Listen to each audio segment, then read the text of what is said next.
वालेकुम। आप देख रहे हैं प्रोग्राम न्यूज़ आवर और मैं हूं बतूल राजपूत। आज के प्रोग्राम में हम एक बहुत अहम इंटरव्यू करने जा रहे हैं, उसकी रेलेवेंस बहुत ज़्यादा है। सप्तान खान साहब मेरे साथ मौजूद हैं, स्पीकर पंजाब असम्बली। इस वक्त पंजाब में जो इंटरम सेटअप के हवाले से जो भी प्रोसीजरल डेवलपमेंट्स हैं उसमें सप्तान खान का बहुत अहम और क्रूशल रोल है, उसके बारे में भी बात करेंगे। सप्तान Khan has been the most important factor for PTI। 2013 में जब PTI खुद भी बेहतर परफॉर्म नहीं कर सकी थी तो मियाँ वाली की सीट एटलीस्ट सप्तान खान ने ज़रूर जीती थी। बहुत शुक्रिया सप्तान खान साहब मुझे प्रोग्राम में ज्वाइन करने के लिए। जी थैंक यू। जी सप्तान साहब, मेरा आपसे पहला सवाल ये है कि जो नए CM के नामों के हवाले से जो प्रपोजल्स आ रहे हैं उस पर मुझे आपका जवाब चाहिए। PTI ने जो नाम सजेस्ट किए हैं, अहमद नवाज सुखेरा, वो तो एक फेडरल सेक्रेटरी हैं, अभी तक वो काम पे हैं, तो वो कैसे कर सकते हैं? ये नाम क्यों सजेस्ट किया गया? जी बिस्मिल्लाहिर्रहमानिर्रहीम। पहले तो सबसे ये बात है कि जो पहले 3 दिन होते हैं वो चीफ मिनिस्टर और लीडर ऑफ अपोजिशन जो हैं, leader of the house and leader of opposition, ये बैठ के नामों पे कॉन्सेंसस पैदा करते हैं। अगर ये नहीं हो सकता तो फिर जो बॉल है वो स्पीकर के कोर्ट में आ जाती है और स्पीकर जो है वो गवर्नमेंट से भी 3 कमेटी के नाम लेते हैं मेंबर्स के, और अपोजिशन से भी 3 लेते हैं, जिसमें PTI ने अपने 3 नाम दे दिए हैं। अपोजिशन वाले आज रात को कह रहे थे कि हम सुबह या रात को या सुबह किसी टाइम हम भी अपने 3 मेंबर्स के नाम दे देंगे। तो ये फिर कमेटी जो है 3 मेंबर गवर्नमेंट के और 3 अपोजिशन के, और ये कमेटी कॉन्स्टिट्यूट हो जाएगी। इसका बाकायदा नोटिफिकेशन होगा। उस नोटिफिकेशन के बाद मैं इनकी मीटिंग कराऊंगा और उस मीटिंग में 2 नाम देंगे गवर्नमेंट वाले और 2 नाम देंगे अपोजिशन वाले। और ये अगर मीटिंग में कॉन्सेंसस डेवलप इनका नहीं होता तो फिर वो चारों नाम जो हैं, 2 गवर्नमेंट के और 2 अपोजिशन के, वो चले जाएंगे इलेक्शन कमीशन ऑफ पाकिस्तान पे और वहाँ से फिर उसका अनाउंसमेंट होगा और अल्टीमेटली इस तरह ये चैप्टर क्लोज हो जाएगा। केयर टेकर चीफ मिनिस्टर आ जाएगा। वो ये फिर बिल्कुल अपनी... ये आपने भी एक कानून पे रोशनी डाली कि किस तरह से फॉलो होता है, but still my question remains the same. ये एक अच्छा नाम का प्रपोजल था जो PTI की तरफ से आए, और जो दूसरा नाम भी है मोहम्मद नसीर खान का, वो डुअल नेशनल है। आपकी पार्टी तो डुअल नेशनैलिटी के खिलाफ बड़ा काम करती रही है, तो ये नाम प्रपोज क्यों किया? हमारी पार्टी ने 3 नाम फ्लोट किए थे, पहला खोसा साहब का और दूसरा सुखेरा साहब का और तीसरा उनका नसीर खान का। बट ये नाम जो थे ये अब असल में फाइनल 2 नाम आने जब कमेटी कॉन्स्टिट्यूट हो जाएगी।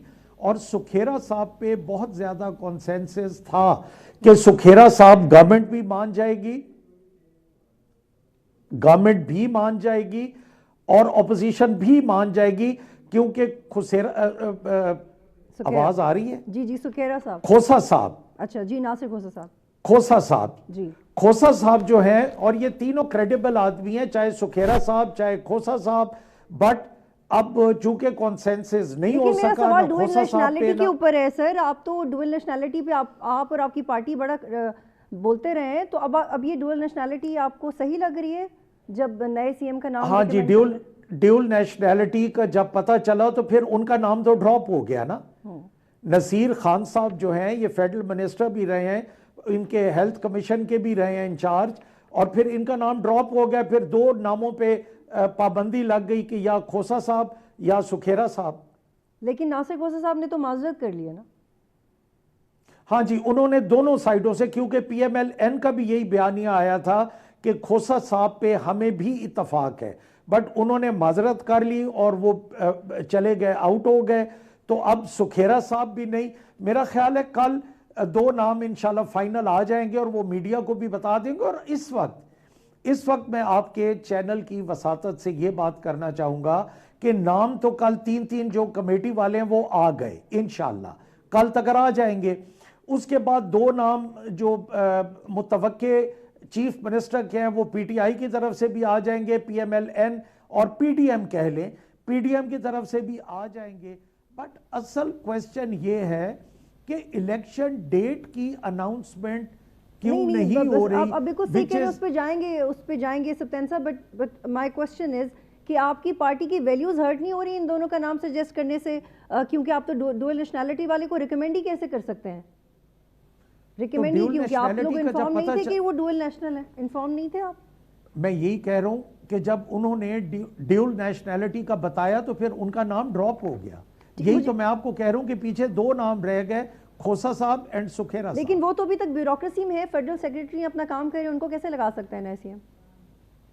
हाँ, ये बात आपकी ठीक है, बट एक ये बात भी हुई थी कि ही वुड रिजाइन। देखें, फ्री एंड फेयर इलेक्शन कराना ये भी तो बहुत बड़ी कुर्बानी की बात है ना, कि आप 12 करोड़ की आबादी के सूबे को फ्री एंड फेयर इलेक्शन कराते हैं, आपकी एक क्रेडिबिलिटी होती है। आप ये बात मानेंगे कि आपकी पार्टी की तरफ से जो 2 नाम रिकमेंड किए गए उनमें कुछ ना कुछ ऐसा टेक्निकल ग्लिच जरूर थी, प्रोसीजरल ग्लिच जरूर थी कि मामला तेजी से आगे नहीं बढ़ सका? एक ने एक्सेप्ट नहीं किया, एक की डुअल नेशनैलिटी निकल आई और एक अभी तक अपनी नौकरी पे है। तो आपके काम में आपकी पार्टी रुकावट आ रही है? तो असल में तो 2 नाम देने थे ना, इन्होंने, हमारी पार्टी ने 3 दिए। जो टॉप का नाम था दैट वाज खोसा साहब, देन सुखेरा साहब, देन नसीर खान साहब। तो तीसरा नाम तो उन्होंने इसलिए भी दिया कि अगर इनमें कोई हिच आ जाए, बट अगर उनकी ड्यूल नेशनैलिटी है तो कौन सा अभी फाइनल हो रहे हैं। अभी तो ये बड़ी इनिशियल स्टेज थी, अभी तो कमेटी अब बन रही है, 2 नाम अब आएंगे और अब उन पे बहस मुबाहिसा होगा, उनके मेरिट्स और डीमेरिट्स चेक होंगे और उसके बाद फाइनल होगा। सप्तान साहब ये बताइएगा कि अहद चीमा और मोहसिन नकवी का नाम भी आया सामने, आपके मुताबिक ये दोनों अच्छे प्रपोजल्स हैं या इनको क्यों नहीं बनना चाहिए वजीर आला? हाँ जी, अब जहां तक मोहसिन नकवी साहब का ताल्लुक है और अहद चीमा साहब का, ये पार्टी का डिसीजन होना है और मेरा ख्याल है कि उनको कुछ रिजर्वेशंस, जो गवर्नमेंट पार्टी है उनको रिजर्वेशंस इन नामों पे होंगी, जो गवर्नमेंट के नाम होंगे यकीनन वो भी अच्छे नाम होंगे, बेहतरीन नाम होंगे, बट पीडीएम की रिजर्वेशंस, क्योंकि जिस तरह याद करें 18 में, जब 18 में हमारे यही स्टेज आई थी तो अल्टीमेटली ये केस चला गया था इलेक्शन कमीशन पे। तो अभी भी आप यही सोच रहे हैं कि इलेक्शन कमीशन में चले, लेकिन जो आपका काम है कंसेंसस क्रिएट करवाना, कोऑर्डिनेशन करना, आपको लगता है आप नहीं कर पाएंगे? वो तो I try till the last moment, I try, but मैं आपको प्रीवियस एक्सपीरियंस की बात कर रहा हूं। और फिर डॉक्टर हसन अस्करी साहब, आपको याद होगा कि 18 में निगरान वजीर आला बन गए थे, तो मुझे शक पड़ता है कई बातें ऐसे लंबा खींच जाती है। मैं पूरा कोशिश करूंगा कि इनका कॉन्सेंसस हो और इनका किसी नाम पे इत्तफाक हो। लेकिन पीटीआई कैसे मानेगी सप्तान साहब अहद चीमा को, जो शहबाज शरीफ के कॉन्फिडेंट रहे हैं, फिर मोहसिन नकवी को कैसे मानेंगे जिनको जोड़ा जाता है आसिफ अली जरदारी के साथ? बहुत मुश्किल हो जाएगा पीटीआई के लिए हजम करना, और आप भी कैसे कन्विंस करेंगे? जी, मैं इसीलिए कह रहा हूं कि देखें ना, जब पीटीआई नाम देती है तो वो भी, मेरा ख्याल है शायद पीडीएम वाले भी उसको हजम ना करें। तो मुझे जो व्हाट आई पर्सनली फोरसी, मैं ये देख रहा हूं कि अल्टीमेटली ये जाएगा इलेक्शन। बट देखें, हम सियासी लोग हैं, अगर हम बैठ के 3 बंदे होंगे, मैं बीच में बैठूंगा, अगर हम कॉन्सेंसस डेवलप कर जाएं तो ये बहुत बड़ी एक हिस्ट्री बन जाएगी। लेकिन आपने कहा कि अल्टीमेटली इलेक्शन कमीशन के पास जाएगा, आपने ये कहा। मुझे फील हो रहा है, बिल्कुल मुझे फील हो रहा है, जो कि मैं चाह नहीं रहा। यानी कि आप ये बात एडमिट कर रहे हैं कि आर्टिकल 224A के तहत जो आपके फराइज बनते हैं आप वो अंजाम देने में कामयाब नहीं होंगे, क्योंकि मामला इस तरह के हैं और अल्टीमेटली मामला इलेक्शन कमीशन के पास जाएगा। मेरी बात सुने, जो आर्टिकल ये आपने पढ़ा है, इसमें अब मेरे हाथ में डंडा तो है नहीं, मैं कन्विंस ही कर सकता हूं। अभी कितने मैटर्स ऐसे हैं जो पॉलिटिकली डिसाइड हो सकते थे बट वो कोर्ट्स में जाके डिसाइड हुए हैं। तो इलेक्शन कमीशन में चले जाना कोई ऐसी अनहोनी बात, तो मैं ये कह रहा हूं कि होना नहीं चाहिए, बट चला जाए तो कोई बात नहीं है। इलेक्शन लेकिन इसमें क्या आपकी जो आपका रुझान है वो आपकी पार्टी की तरफ ज्यादा होगा या आप एक न्यूट्रल एंटिटी की तरह बिहेव कर रहे हैं, करेंगे? देखिए, मैं न्यूट्रल एंटिटी की तरह तो बिहेव करना चाहता भी हूं और करता भी हूं और कई जगह पे किया भी है, बट जब आपके हाथ से चीजें निकलती हैं तो फिर ऑब्वियसली फिर या अदालत होती है या कोर्ट्स होते हैं या इलेक्शन कमीशन होता है, फिर they have to decided, because constitution भी तो यही बात कर रहे हैं ना। सप्तान साहब ये बताइए कि इलेक्शन कमीशन ऑफ पाकिस्तान को लेकर तो इमरान खान की राय बहुत बदलती रही है और ज़्यादा क्रूशल राय है, वो एतबार नहीं करते।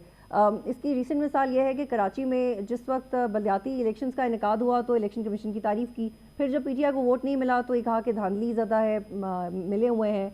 तो आप मुझे बताएं कि पंजाब के मामले में अगर इलेक्शन कमीशन ने एक नाम दे भी दिया तो इसकी क्या गारंटी है कि आप लोग मान जाएंगे, इमरान खान उस नाम को ले लेंगे, मान लेंगे? देखें अगर वो रीजनेबल नाम हुआ तो बिल्कुल माना जाएगा। और देखें उनका बड़ा लिमिटेड रोल होता है, उनका जो रोज़मर्रा के काम है उन्होंने वो करने हैं। उन्होंने कोई नई डेवलपमेंट्स नहीं देनी, उन्होंने कोई नए इफ्तिताह नहीं करने, उन्होंने कोई अपनी पंजाब की पॉलिसी नहीं देनी। उन्होंने जो ज़रूरत के काम है वो करने हैं, फ्री एंड फेयर इलेक्शन कराना है। और उन्होंने नेचुरली जो उनको आइन और कानून जिसके तहत प्रोटेक्ट कर रहे हैं वो तो वो काम करेंगे। आप भी कह रहे हैं कि अगर रीजनेबल नाम हुआ तो मान लेंगे, अगर इलेक्शन कमीशन का नाम भी रीजनेबल नहीं लगा अगर तो फिर आप क्या करेंगे? रीजनेबल नाम हुआ तो क्यों नहीं मानेंगे? बिल्कुल रीजनेबल नाम हुआ तो जरूर मानेंगे। और दूसरी बात यह है, और अगर रीजनेबल नाम ना लगा तो आप करेंगे क्या? एक ब्रेक लेनी है, फिर हम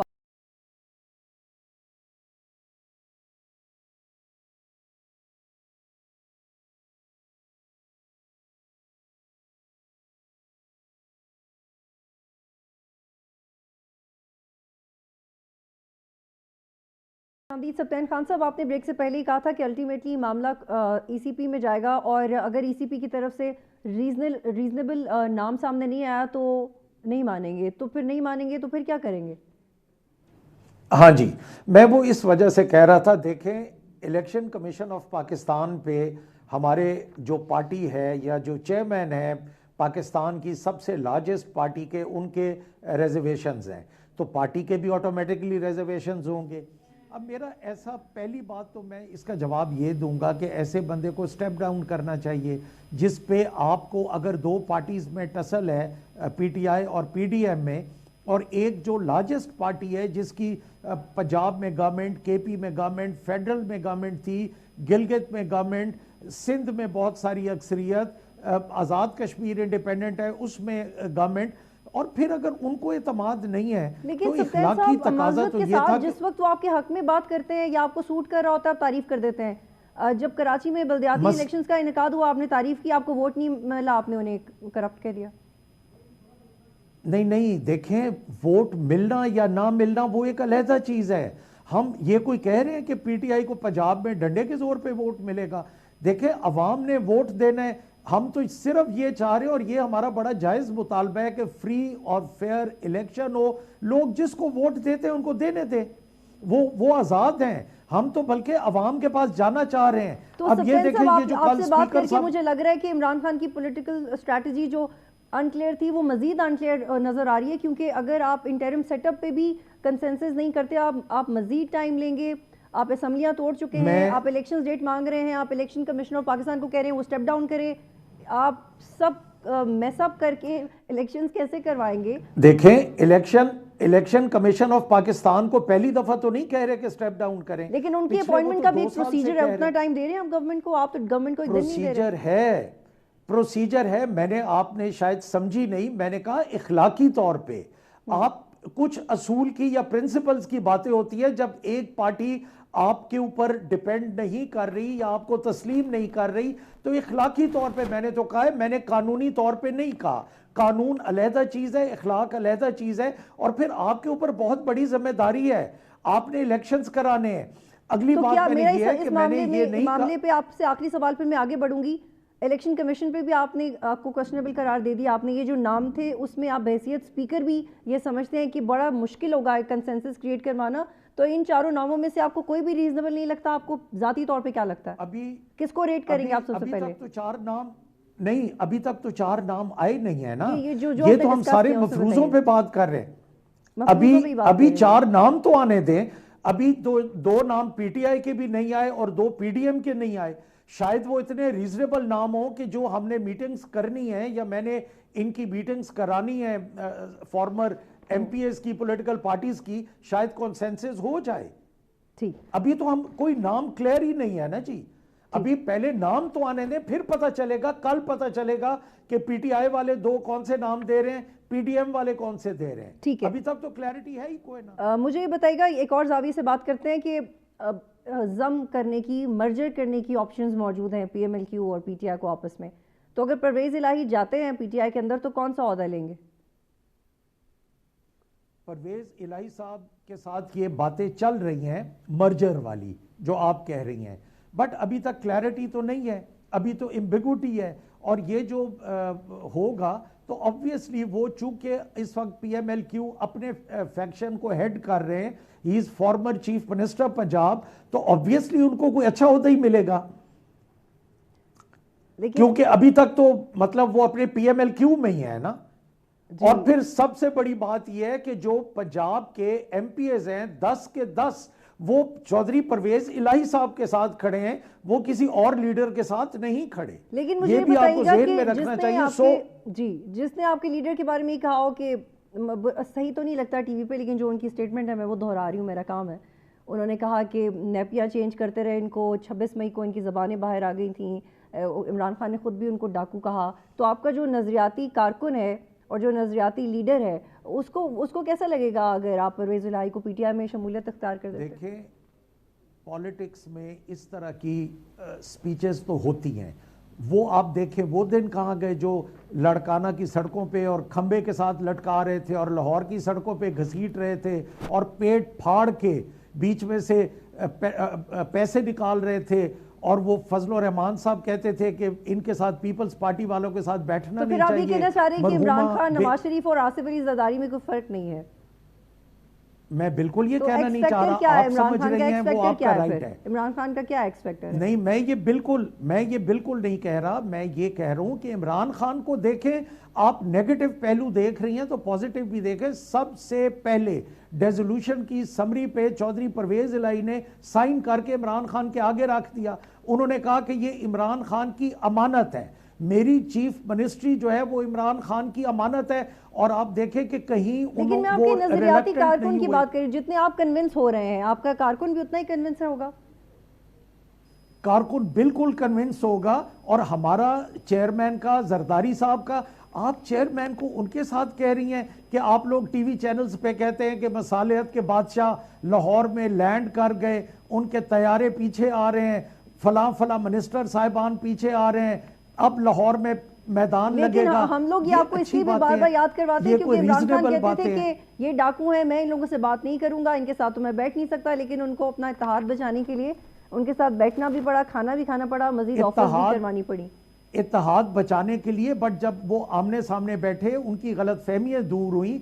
और फिर हमारी तो सिर्फ एक पार्टी के साथ एलआई है ना, हमारा तो पीटीआई और पीएमएलक्यू है। वो जहां 13 पॉलिटिकल पार्टीज है जिनका नजरिया नहीं मिलता, जो एक दूसरे की शक्लें नहीं देखना चाहते, जो एक दूसरे के बिल्कुल डेडली खिलाफ थे और एक दूसरे को घसीटते थे और खंभों के साथ उल्टा लटकाते थे, वो बैठ गए सिर्फ बुग़्ज़ इमरान में। तो हमारे तो इतने इख्तलाफात ही नहीं थे, हम तो एक दूसरे के एलाए जिंदगी में पहली दफा बने हैं। भी कहा था जिस तरह जी आई गॉट योर पॉइंट, लेकिन परवेज इलाही ने ये भी कहा था जिस तरह मोनस इलाही और चौधरी परवेज इलाही जिस तरह चेयरमैन की हर बात पे पूरे उतरे हैं, तो मेरा ख्याल है अब ये बातें करनी मुनासिब नहीं है। जी, सवाल कह रहे हैं सर, बातों से ज्यादा सवाल है। एक और सवाल आपसे कि परवेज इलाही ने तो उस्मान बुज़दार के बारे में कहा था कि 4.25 साल में इन्होंने पंजाब का बेड़ा गर्क कर दिया। तो फिर पूछेंगे आप परवेज इलाही से कि उन्होंने उस्मान बुज़दार के वसीम अकरम प्लस के बारे में बात क्यों कही? Does that not hurt Imran Khan? ये वसीम अकरम प्लस की उनकी राय थी ना, उनके बारे में चेयरमैन ने तो 4 साल दिए ना सरदार उस्मान अहमद बुज़दार को, बट चौधरी परवेज इलाही समझते थे कि वो ठीक नहीं है। तो ये हर किसी की, देखे मेरी बात सुने, पार्टी के अंदर, एक ही पार्टी के अंदर रहते हुए भी तो आपके इख्तलाफात होते हैं। तो हमारी तो डिफरेंट पॉलिटिकल। अच्छा, मुझे बताइएगा कि मोनस इलाही का मेरिट क्या है पीटीआई में आने का? मेरिट क्या है उनका? वो कौन सा मेरिट है जो मैच करते हैं? जी, मोनस इलाही ने यह कहा कि मैं ये दयानतदारी से समझता हूं कि इस वक्त पाकिस्तान में इमरान खान जिस नेक नियति के साथ सिविल डेमोक्रेसी के लिए मेहनत कर रहे हैं, काम कर रहे हैं, और इमरान खान का जो नैरेटिव है वो अवाम के दिलों में बैठ गया है। इमरान खान को प्राइम मिनिस्टर की कुर्सी से उतार दिया है, लेकिन वही बात है ना कि मैन प्रोपोजेस गॉड डिस्पोजेस। अल्लाह ने लोगों के दिलों में इमरान खान को डाल दिया है। और दूसरी बात है कि हमने जो असेंबली छोड़ी है या हमने जो असेंबली को इमरान खान के दिल से निकाल दिया और परवेज इलाही के दिल से नहीं निकाला। वो उनके जाती ताल्लुकात है। अब ये देखें किसी के लिए अगर लेकिन जाती ताल्लुकात पे उन्होंने वोट फिर भी आपको ही डालने को कहा था। अगर जनरल बाजवा और परवेज इलाही के जाती ताल्लुकात थे तो वोट तो आपको पड़ा। It does effect you. ये चौधरी परवेज इलाही ने भी ये बात की थी, क्योंकि मुझे तो अब देखें ना उस लेवल की जो अब देख, लेट सपोज चौधरी परवेज इलाही साहब और जनरल बाजवा साहब की मुलाकात हुई तो कोई मैं बीच में तो बैठा नहीं था।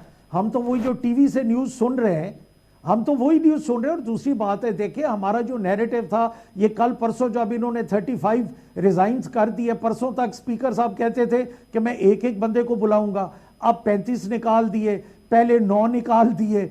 अब वो ये PMLN वाले कह रहे हैं कि हम इलेक्शन भी नहीं लड़ेंगे, हम 2 महीने के लिए अपने लोगों की एनर्जीज और पैसा जाया नहीं करना चाह रहे।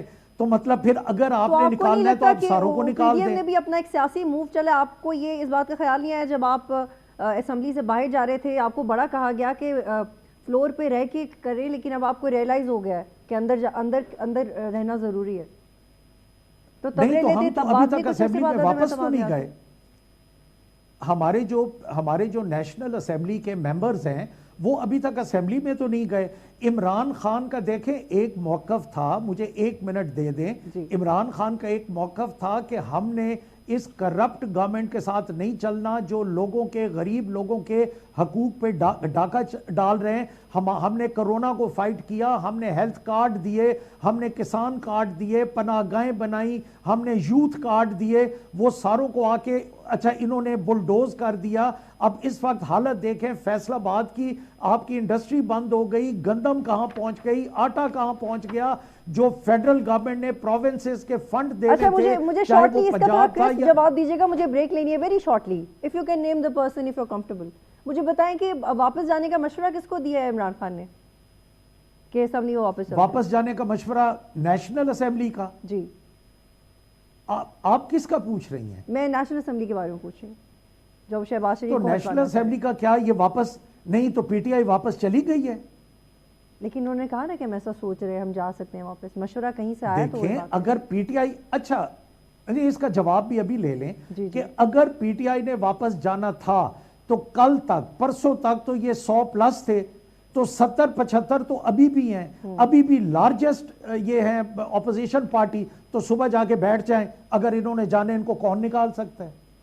ये कहे कि जी आपने हमारे रिजाइन मंजूर नहीं किए, अब हम खुद आ गए और हम on floor of the house हम कह रहे हैं कि हमारे रिजाइन मंजूर मत करें, तो भी ऑपोजिशन लीडर इन्हीं का बनेगा, तो भी पब्लिक अकाउंट्स का चेयरमैन इन्हीं का बनेगा, मगर ये अभी तक जा तो नहीं रहे। जी, एक ब्रेक लेते हैं, फिर वापस आते हैं।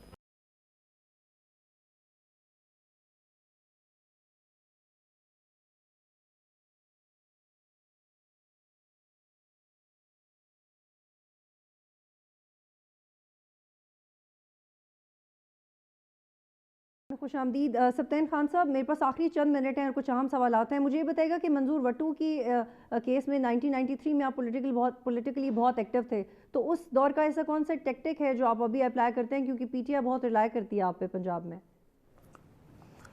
देखिए, PTI अगर मेरे पे रिलाई कर रही है तो जो मेरे बस में है, व्हाट पॉसिबल मतलब एफर्ट्स जो हमने दिखाई, आपने देखा कि हमने किस तरह वोट ऑफ कॉन्फिडेंस जो बड़े एतमाद वाले तरीके से हमने लिया। ये 3 दिन ऑपोजिशन वाले रौला डालते रहे कि हर क्वेश्चन आर पे, हर बात पे ये कहते थे 186 मेंबर्स पूरे करें। तो 186 मेंबर्स जब पूरे हो गए, इन्होंने कहा कि ये इलेक्शन ही गलत हुआ, हाई कोर्ट ने उसको लेजिटिमेट कर दिया, उस पर स्टैम्प कर दिया कि आपका इलेक्शन ठीक हुआ। और फिर सबसे बड़ी बात कि गवर्नर साहब ने अपनी वो रिट भी वापस ले ली, तो हमारे उसकी तो सर्टिफाइड हो गया ना इलेक्शन। ठीक है, उसके बाद जब असेंबलीज टूट जी, I have some random questions, I hope आप थोड़ा प्रिसाइजली सर उनका सबका जवाब मैं ले सकूं आपसे। मुझे ये बताइएगा कि आप बड़ी अच्छे तरीके से बात करते हैं, आपके इंटरव्यूज में बड़े पोलाइटली अच्छे तरीके से आप बात करते हैं, तो क्या ये वजह है कि आप गालम गलोच का इस्तेमाल नहीं करते, तो PTI में कुछ लोगों के लिए गैर मकबूल है? नहीं, ऐसी कोई बात नहीं है। देखिए, हर बंदे का अपना टेम्परामेंट है, मेरा टेम्परामेंट बदतमीजी वाला नहीं है, तो मैं तो इसी तरह का ही हूँ और इसी तरह ही मैंने रहना है। अब मैंने क्या चेंज होना है? तो ठीक है, हर किसी का अपना टेम्परामेंट है और वैसे ऐसी कोई बात नहीं है। सबको तमीज़ के दायरे में बात करनी चाहिए भी सही, सुननी भी चाहिए, उसका जवाब भी देना चाहिए। मेरा ख्याल है ये बेहतर तरीका है। अच्छा, और पीटीआई भी बड़े पोलाइट तरीके से जवाब देती है। आप भी सीएम के कैंडिडेट थे, आपको किसने सीएम बनने नहीं दिया? आपने कभी गिला नहीं किया इस बात का? मैंने इसलिए गिला नहीं किया कि देखे you can't change your fate. वो हजरत अली मुर्तज़ा का भी कॉल है कि एक्ट के तहत आप ही को जेल में क्यों डाला, किसी और को क्यों नहीं डाला? आपने कभी गिला क्यों नहीं किया इमरान खान? मैंने गिला इसलिए नहीं किया कि मुझे कुछ बातों का पता है।